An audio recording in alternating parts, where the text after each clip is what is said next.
Pessoal, acho que a gente viu, né, um pouquinho, teve a amostra aqui dos conflitos. Agora, vou chamar o professor Martin Kohler, da HafenCity, que vai apresentar para a gente a experiência dos corredores ambientais e dos estudos urbanos, né, que foi o primeiro workshop onde essa proposta apareceu.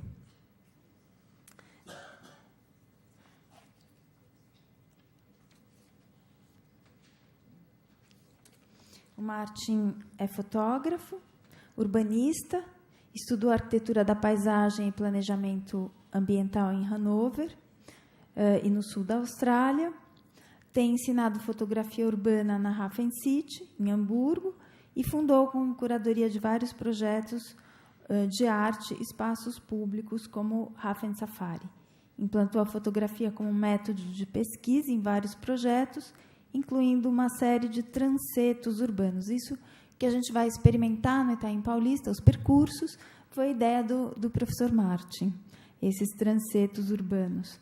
Ele estudou isso em Londres, Seul e outros lugares, bem como avaliações de planejamento e empreendimentos da orla urbana de grande escala. Foi bolsista de investigação do Departamento de Arquitetura Paisagística da UMass Amherst, assistente de pesquisa e planejamento urbano da Universidade de Hamburgo e professor da Faculdade de Fotografia Urbana da HafenCity. Com a palavra, professor Martin.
Perfect. Yes, I think we are ready. Perfect. Yeah, thanks a lot for the invitation. I am very sorry that I will continue in English because I do understand a little bit of Portuguese, but I don't speak it very much. And I don't want to kind of, make you listen to my bad Portuguese, so maybe you have to listen to my little bit better English, unfortunately. I hope that's all right. I'm very, very happy to be here and having this opportunity to talk about two things that are actually quite important to or became important to me. The one is actually coming from a long series of cooperation together with Professor Renato Nelli and later also with Anna Paula Curie that started in 2009 and actually led to this workshop, the Estudos urbanos, that I would like to make the center of my talk today. Because, and that I think is the second time why it's so wonderful to be here, because that actually developed into something, a kind of a cooperation, a merging together with our first common workshop together with Anna Paula. We talked a lot about many things, and I think we have lots of things in common, especially talked a lot about this participation and the necessity of conflict. And so today, actually, we are starting a kind of this huge opportunity to bring these two things together. And I don't know how it will work out, and that is actually quite cool that I don't know what will be the result of this workshop, because otherwise we do not need to do that, you know. I think the university, and especially these kind of workshops, they are a unique way or a unique opportunity to try out things where you can get surprised afterwards by the things that you find out. And so such a workshop is not kind of a proclamation or proclamation of kind of a real planning project. It's much more about kind of trying to do something and actually also testing your own tools and testing all the concepts and the ideas you're having about by example, by the way, of how to deal with a very complex and conflicted area as Italian Paulista. And that is actually also why I would like to talk a little bit about the Estudos urbanos, trying to explain why we choose that name. So it's a workshop that took place in March 2014, and it was funded by the German Ministry of Foreign Affairs. We became part of the German Year in Brazil, and as you can see, we actually developed or collected lots of different scholars and experts from the area, from many different countries, to work on Italian Paulista, and it was a proposal from Renato Anelli. At the same time, I think we did that under a certain framework, and I digged out a concept from the 70s that I think was quite helpful to understand what we've been doing there. I called my title or my talk Acting in Urban Complexities. Acting because I think planning is a much more proactive and much more active actually practice than usually thought of, and second, because of the complexities. Urban situations, especially in a place like Sao Paulo, is also acting in a complex environment. And we had that in the talk of Francisco, who said that actually, I mean, compared it to the recipe of a cake, and which is a simple thing, and then there are difficult things, and there are complex things, and these complex things are actually the one we are talking about, and that's the one that we are always be confronted with when we're starting to talk on urban planning. So that's why this acting in urban complexity, I hope that I will resolve it later forwards, why where it came from, and the starting point was actually this Estudos urbanos Sao Paulo, novas linhas de mobilidade, that took place there in 2014, and I think many of the talks or many of the ideas we have heard already quite a lot from some of my previous speakers, and I would like really to mention and also kind of to thank the group that was just preparing before, because they did it in such a wonderful way, you know, wrap up and collect all the information about these complex issues that are evolved when you're thinking about the extension of the bus corridors together as an environmental corridor in an area that seems to be remote or might be more central actually as Italian Paulista is. And I really like this kind of selfie planning video style later, where you start to kind of where you make use of your subjective manner, your way of entering the project. That was really, I think, quite impressive and will help us a lot.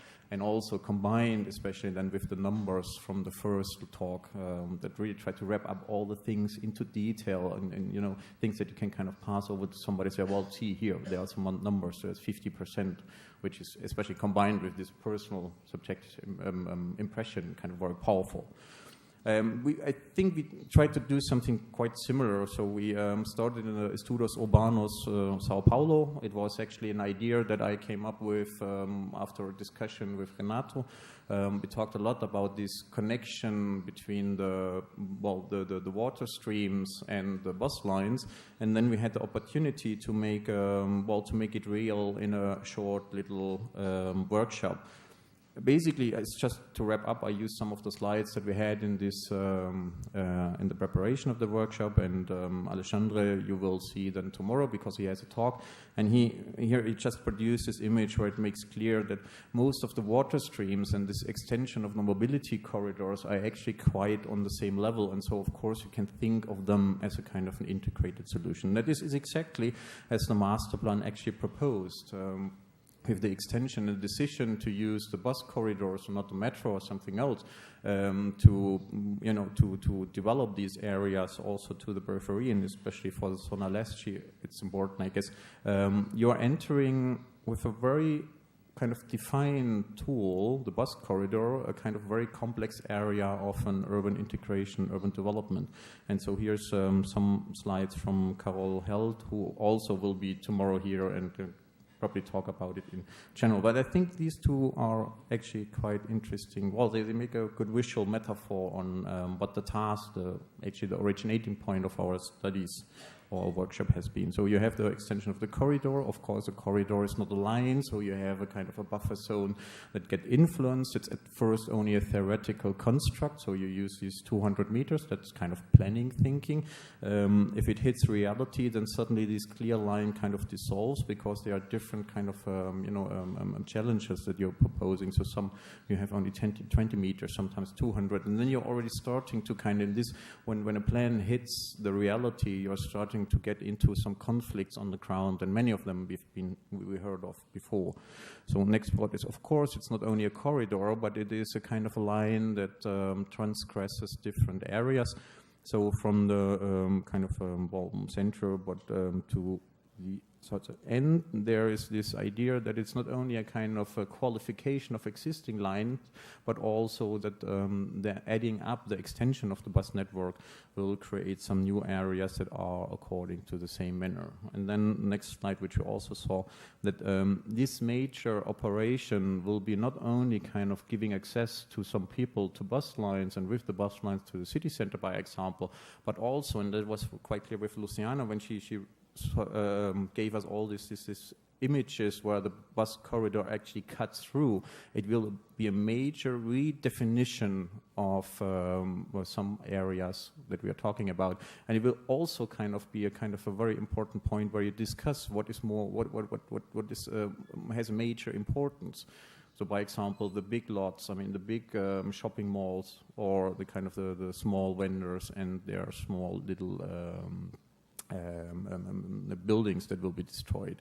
So, I mean, that is a point where actually we see that it's not only about the bus line, but much more about using this line as a kind of influential tool that will kind of transform and also create conflicts on the whole area. And by thus, we thought that is actually a very good entrance point for our workshop, that we are using an existing or kind of agreed upon political measurement, the extension of the bus network, in terms of understanding and influencing or seeing how much they could influence the urban transformation of the whole area.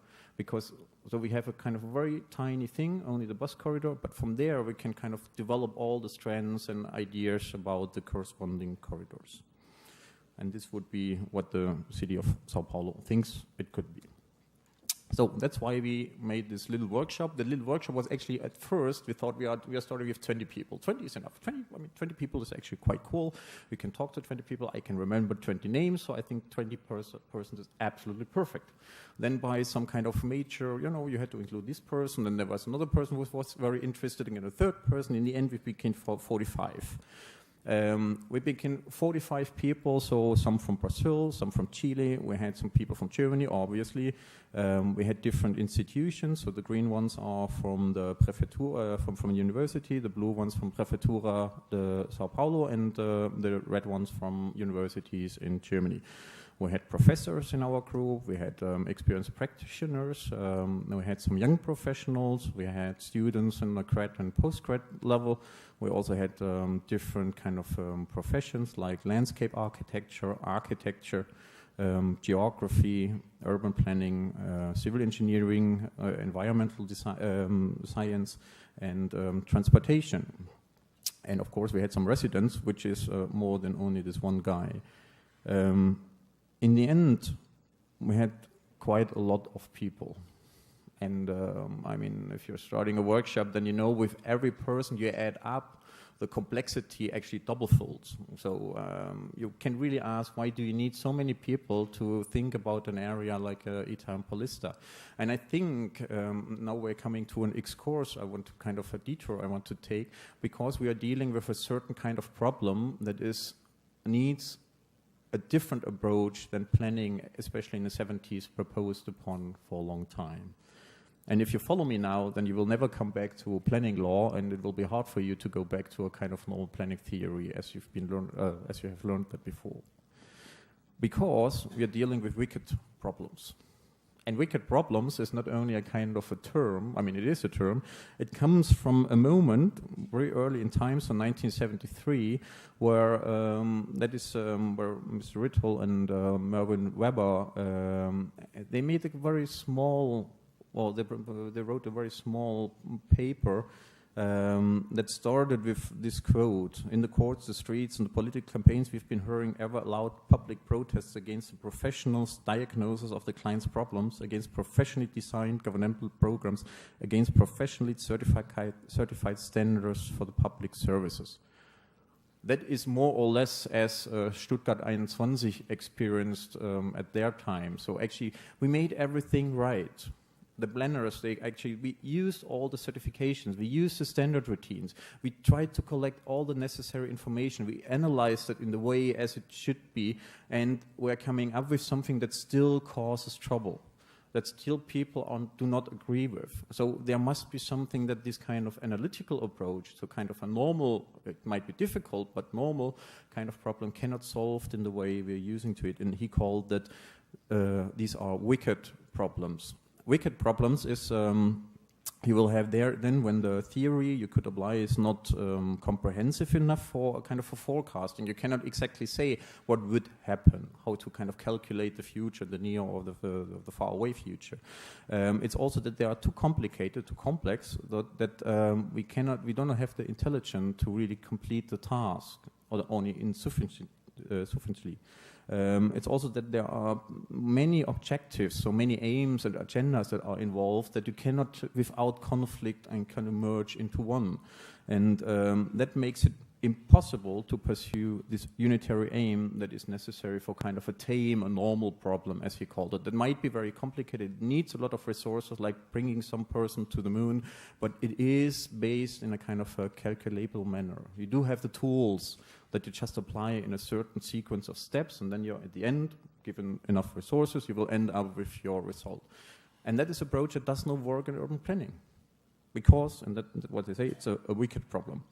So a wicked problem might be poverty.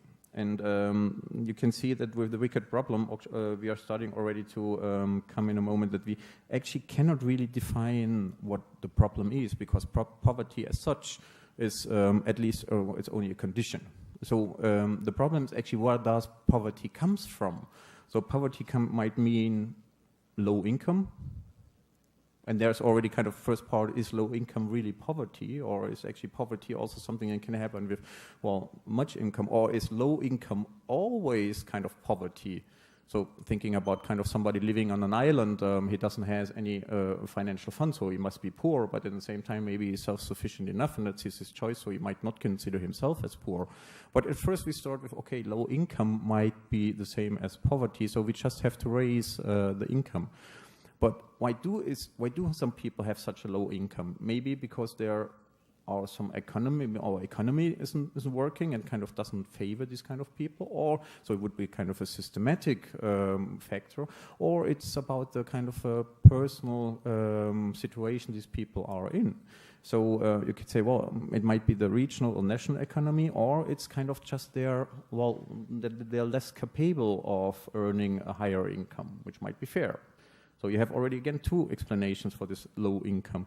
At the same time, then if you say, well, if it's about if we follow the individual path, then you could say, yeah, well, if it's about the capacity and capability of this one person, that he just can't work enough, or he's not intelligent enough to make a kind of a proper job that is so much worth, then we have to deal with education. So we have to kind of improve the education. Then the education comes also because the education, the schools are the same, but as the school might be in a poor place, then you come in a culture of deprivation, because just education is not a kind of a cultural value at that point. Because the parents are not kind of asking their kids to go to school, so it's just so they have to work, or they do something more practical.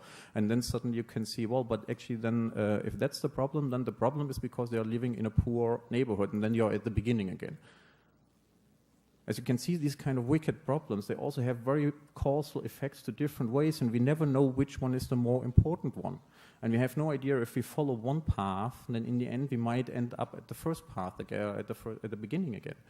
So there is no solution to end poverty. There's only a kind of, I can define a particular problem in this line of poverty that I can address. And I have absolutely, the idea, or it's absolutely clear that it will never solve it. Same problem is with crime, street crime, by example, because street crime can be, well, it's just not enough police on the street. Other people say, well, no, actually the problem is because there's too much police on the street. That's why we do have street crime. It's the same thing. So it could be cultural deprivation. Maybe we have too many criminals. Maybe we have just a kind of a too tough law, because a law actually creates criminals. So it considers kind of renders some behavior that is normal as kind of something that can be punished. So crime records as numbers is actually not what it actually means to be. It could be simply too much guns. So we are running in the same problems. We're running in circles all of the time. And the next point that is very important in this one is actually, even if you could try to test it and make some experiments, I mean, kind of scientific analysis, then you could always say, yeah, it might be that given a certain rate of crime in a certain street, that you use or you test one measurement might be kind of more police, you're policing more, and then really over a couple of time, the rate of crime decreases.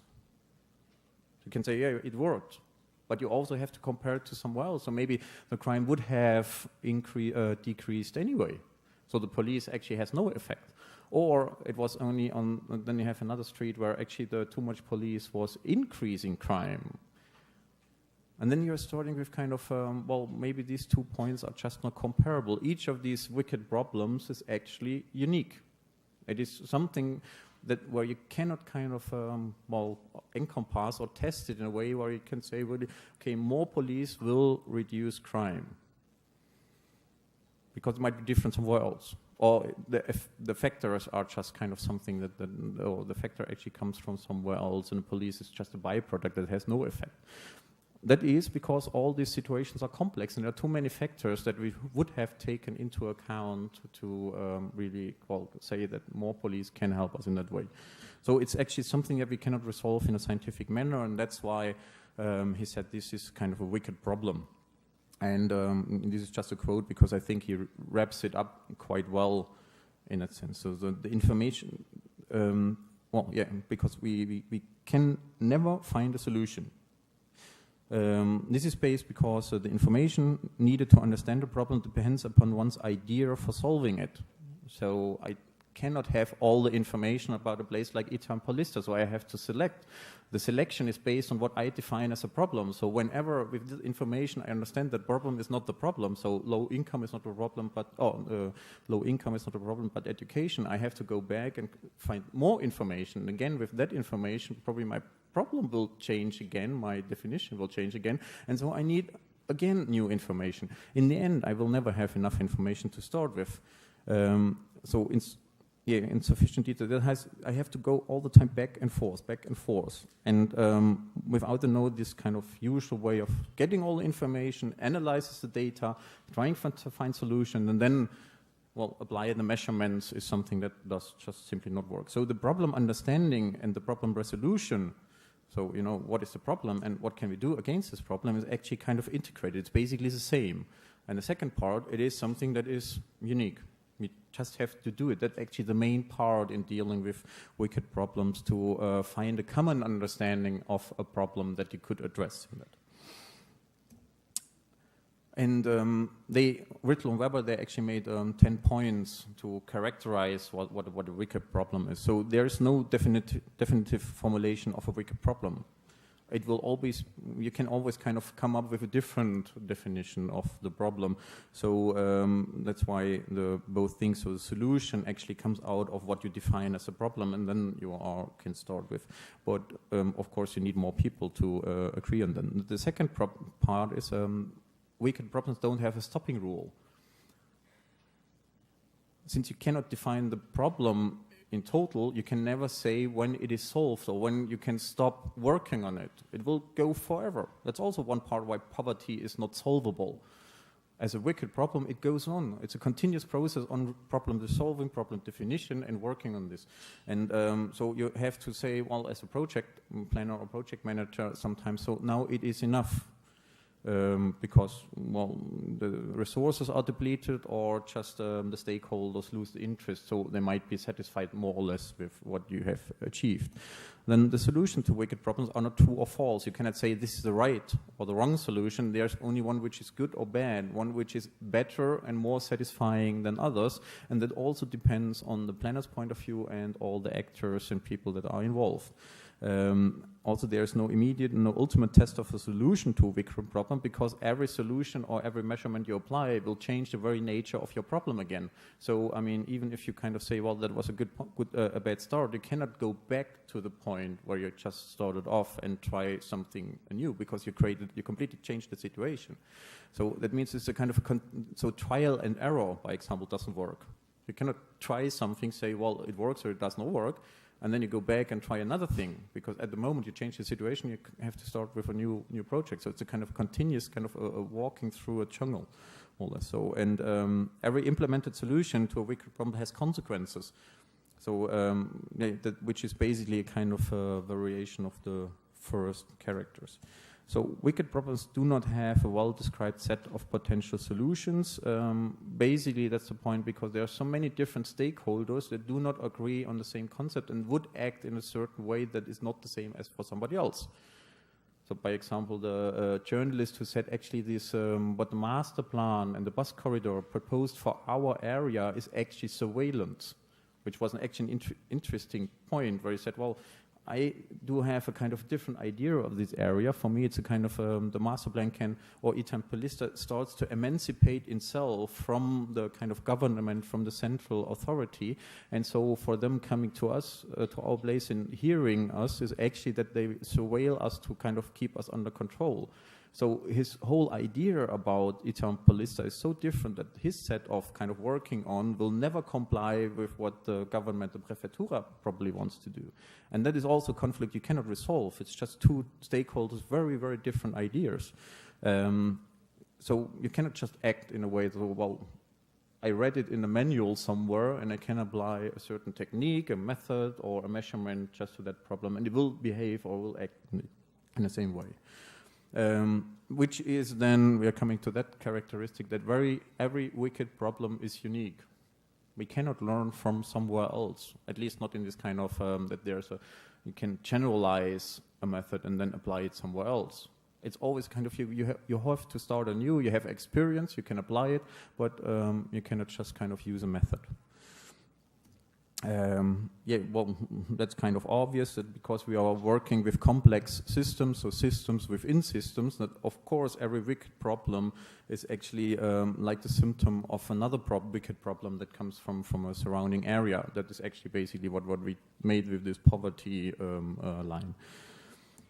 And the next point is then the planner or designer has no right to be wrong. This is a more ethical question, because we are dealing with real people, unfortunately. This is not a laboratory. That is something that's also used very often for this kind of workshop, that we are doing an urban lab or something. In the end, I think it's quite misleading, especially in the world, because a laboratory means that there's somebody you can do your experiments upon. And who is this somebody? These are people that are living there, so they have to answer my question. I can go to their living room and ask them about very private things, because I do something general good. I do a good planning for them. And that's why I think there comes a certain ethical question for the planner, that he has to responsibility, that he is really acting with a kind of in a real world environment, and all his decisions will affect the people in a certain way, and so that he has to take into his calculation for all action he's going to do. And that's also like this, the trial and error probability or methodology doesn't work, at least not ethically. So we are coming to a kind of, this is a wrap up of the wicked problem. So they are unique. They do not have an accepted definition, and their outcomes are not scientifically predictable. That means suddenly we need to have something like empathy. We have to have experience so that we can kind of more feel what the outcome might be, because we have to choose and we have to find the right solution, but we cannot kind of go down to numbers and say, well, there is a kind of statistical model that makes a forecast, and if we change here something, then the outcome will be this. You need your imagination, you need your kind of empathy, and you need this kind of learning of the rules of the street and the rules of this region, the logic of that region or that district, to come up with something that you could propose. So how to deal with wicked projects? Step 1 and step 2 are actually, you can skip them, because at first you have to recognize that it is a wicked problem. So don't look for a solution. Easy. See if the project can be tame, if you can render or make a project to a kind of normal, a benign project. Usually in our case, it never works. So we can go straight to step 3. We have to use adaptive processes. Our problems cannot solve by technology, nor planning technology or kind of scientific technology. They can only be resolved or kind of moved forward through discussion, consensus, and iteration, and accepting change as a kind of a very core of my project. That means we cannot just start with on a base. We will every step that we're taking will fundamentally change the information we need, the problem that we find, the methods that we could apply, the people who could be part of this project. It's continuous. It's transforming the whole way from the beginning to the end, and there is no end, as we just learned, because there's no stopping rule. Very bad, isn't it? So the appropriate way to tackle wicked problems is to discuss them. Consensus, which is kind of now a link to participation, emerges through the process of laying out alternative understandings of the problem, competing interests and priorities and constraints to kind of mapping them out to come to a kind of a more or less shared understanding of what could be the problem at this very moment, knowing so that it might be different in 5 years. And I think now you understand why we need all these people. And that's why I think it's going to be very, very interesting to have all these people here then tomorrow for the second part of the workshop, trying to do the same thing. So kind of putting all our different opportunities, our experience, from professor down to a bachelor degree, somebody, putting them together, because, and that's something that we learned from open source production techniques, that actually every problem has somebody that can easily seize it. So I can see a certain set of problems without even looking at them. They're just apparent to me. By example, if you're using a wheelchair, then some things like, steps and doors is something you don't have to look at it to see the problem straight away, which is hard for somebody else who is not used to using a wheelchair. And that's why actually this kind of combining so many people, so many different stakeholders into kind of a common project, because just hoping that there's this one person who sees the problem straight away is somewhere in this space. And that's why we need discussion to kind of connect the different understandings and problem definitions into something that can kind of putting it down to a common plan. So we're coming now shortly just to what we actually did. I go rather quickly through our process because it's not so important, but I do think that I do think that it will help us a little bit in terms of where the project comes from. So at first we started with, I have a kind of personal principle. If there is something too complicated, then I create a mess. So if I don't have the right solution right at the moment, then I try to make things more complicated and work together with people and ask them what we should do. So that's exactly what we did here at the Estudos urbanos. We put these 45 people in a room. We said at first we will do a gathering, so we try to get all the information. And I have no idea what kind of information we need. And if we have concluded that, then we are coming to a next stage because we have to produce a product. So then we think about the products. And I also have no idea what kind of products we need and what kind of results this workshop will begin. But anyway, at the end, we will test these. So the first part was this information gathering. We started to have a big discussion and we talked about how could this actually being done. So we came up with 4 rooms. That means actually not really groups, but 4 rooms where everybody could enter, go in and out, and contribute to what the task of this room. First was the physical and morphology centered. That means more or less the history of the city, something like the topography, all the more physical and material things that you could see upon. That was more or less, this information was gathered in room number 1. Room number 2 went into the, regulative structure. There's all these master plans and programs that are actually steering and controlling the area and the development of this area. That was in room number 2, and room number 3 was human and phenomenology centered, so human design. It was basically the everyday space, because you have at first this kind of the planner, the physical part. I mean, this is just geography. The next one is then politicals and science. So it's about regulations, programs, planning procedures. So some things that are a law that can structure in a very kind of distant sense what you will find on the ground. And then at the third point, then the everyday experience with all these informal rules that also are rules and regulations. They are just not written up. So with that, we came to a kind of something like this. So we put all the information together, and then we started to define the products. And the products is actually this problem definition, and based on different groups and their interests. So, but first we started with a kind of a common understanding. We said, for the bus corridor, we saw all the conflicts arising with and all the problems that are, that people are discussing, like the journalists, by example. But we still think about this kind of bigger idea of a planning or using this bus corridor as an integrated planning approach.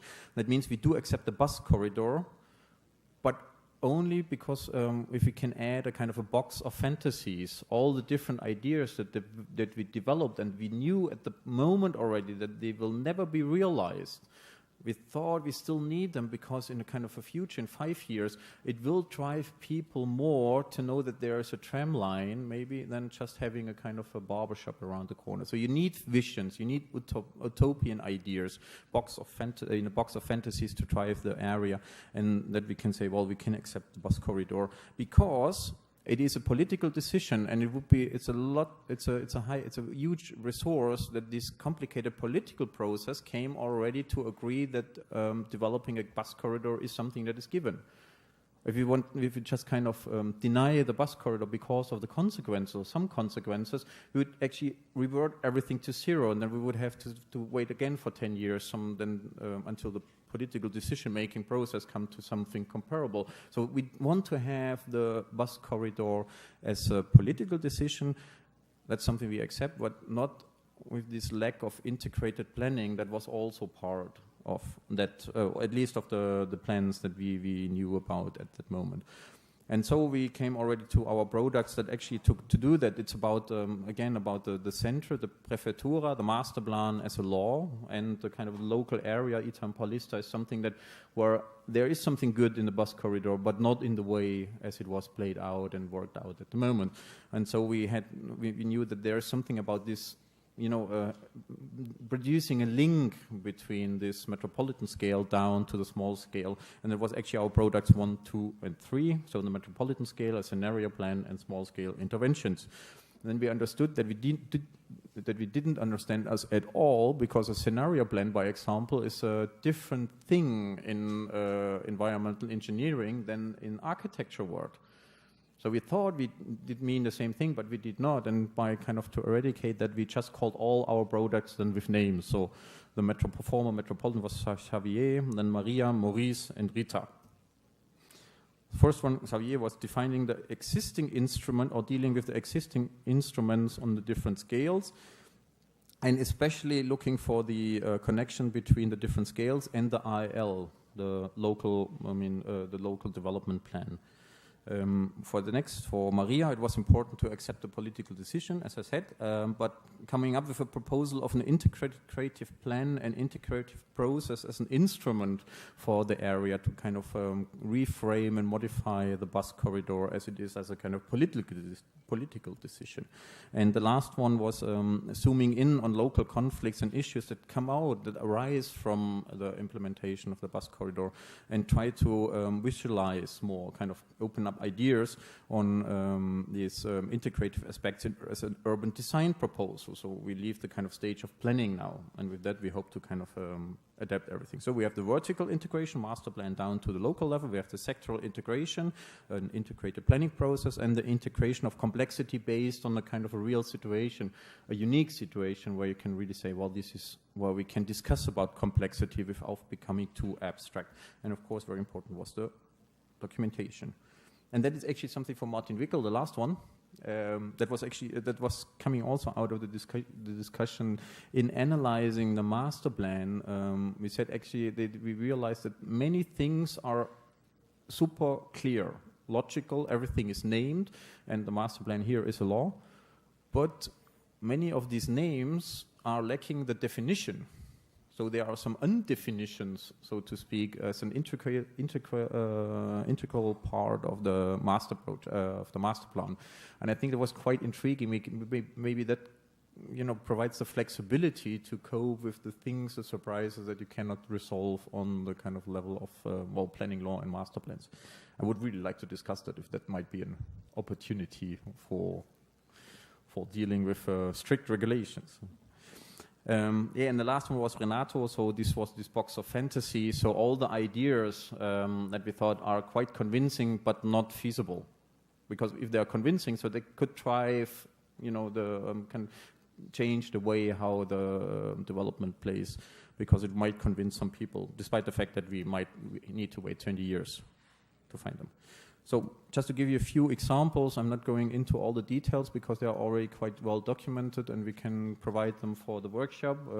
We are working on a different thing, but that was from Maria. That was the integrative plan, and one of their main results was actually this network, impact network, a network of different actors and topics and how they are related to each other. So the construction of the bus corridor deals with the expropriation, the relocation, and then we have the local small business and the interruption of the local small business. So they try to kind of giving a rough idea, mapping out this kind of influential and causal factors that we are dealing with on that plan. Maurice was a design proposal group. They started kind of because they actually said, well, in the end we are talking about the integration of the bus corridor with the creek, and also as a way of transforming the area that could have much more effect and more use for any of these things than only providing some kind of water space and traffic space.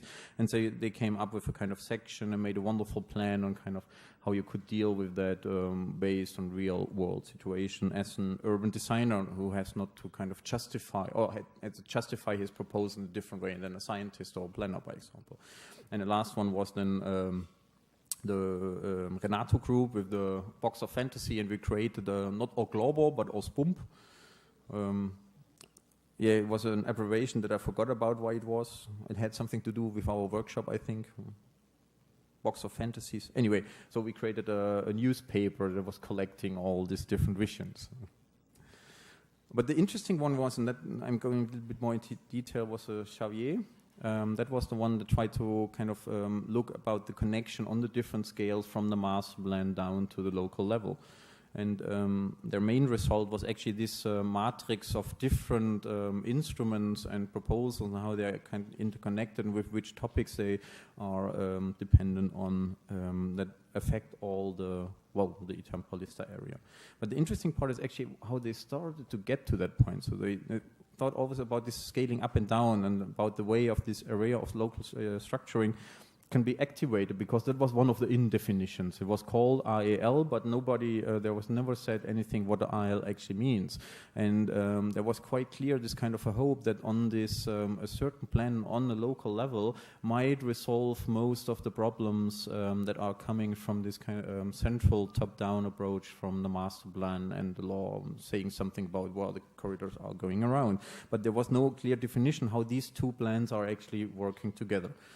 So they started to kind of, going deeper, spatialize as possible process, and came up with a kind of three categories: the buffer zone as a definition. So what is the buffer zone? How can you define that? And defining the buffer zone already as a part of a participatory process.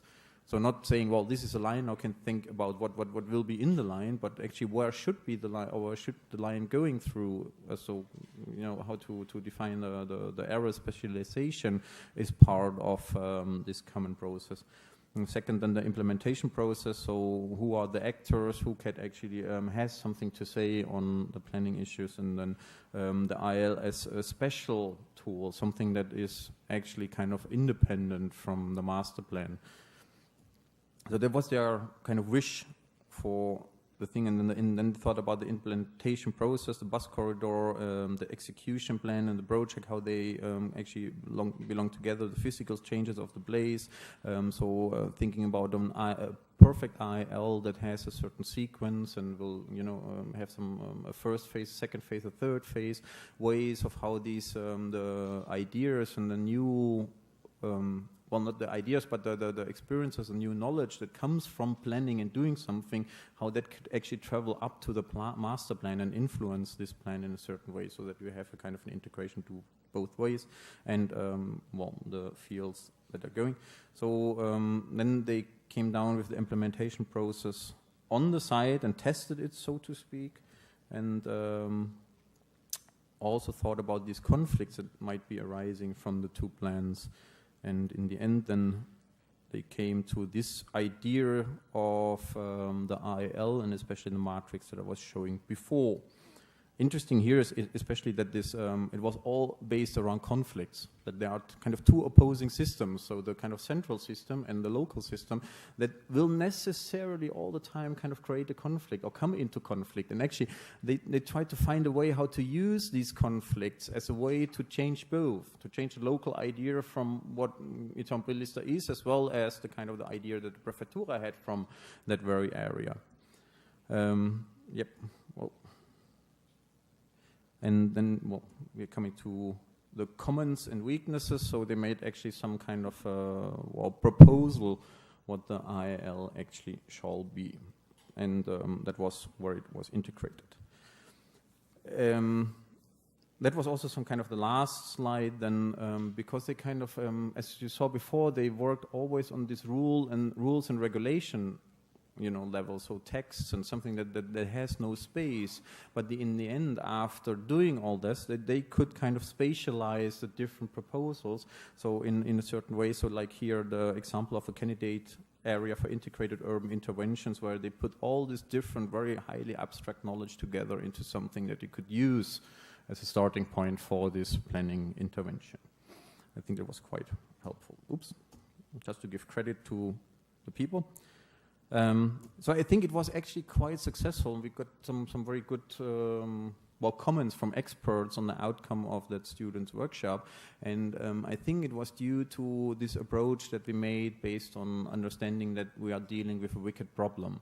It was all about discussion. It was all about trying to integrate so many different actors as possible, bring them to terms, understanding that we are in a continuous cycle of redefining, defining, newly defining, spreading up, splitting in groups, coming together in new groups again for coming up with something that we didn't know at the beginning. We had information that we all gathered together. We came up with products that came out of the process, and in the end, each of these products was something that at least could surprise some of the planners and experts that we had before.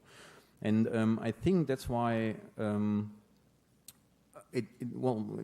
what it means is actually that this kind of urbanism that appears behind this idea is that in urban planning, we are not talking only about plans and master plans, not only about actors. We are actually talking about an assembled something, assemblages of actors, of people, of sites, of objects and processes, of politicians, professionals, all the different people that are somehow important. And this kind of urbanism is something that we could use for the exchanges that we need. And that's why it was called Estudos urbanos, so urban studies or critical urban studies, because in the end, if we are talking or if you're dealing with these complex systems, then we need something that can address all the different disciplinary links and approaches to the complex, the whole of our planning area. And I think the urban studies is one point that can do that. And also because with trying to treat it as a whole, as a kind of a complex phenomena, we can also see that that there is no belief or no truth is just an object in a document. It becomes its meaning out of the corresponding framework. And that is the context, that is the phenomenologic quality of that, and that's why we need ethnography, by example, to understand that. And we can do that because we understood that as a wicked problem, it is unique anyway. So we do not have to be afraid of that we are coming with some kind of a one-time solution that is you cannot generalize, because if it's a wicked problem, we accept that it is a wicked problem. We cannot generalize anyway, so we don't lose anything. So we can use this ethnographic and artistic approaches in a way to understand the thing as a whole, gaining all the necessary information and meaning of processes that drives that point. And then we are coming to a next point, because under such a condition, acting as planning has to do much with learning, because by working in the area, by explaining and asking and listening to people, by putting a new measurement into place, we are starting to learn the formulated, so the formal, but also the informal rules of a certain space. And that is actually something that we need as urban planners. Not the kind of the perfect tools as a rational methodologies, but more understanding ourselves as actors in a kind of process to understand and learn and give something to learn in a very, very same way for every project and every planning project that we are drafted upon. And in this, and this is coming from McFarlane, he said, learning is an important political and practical domain through which the city is assembled, lived and contested, and as a critical opportunity to develop progressive urbanism. I have a much longer quote here that I kind of skip because we are a little bit running out of time.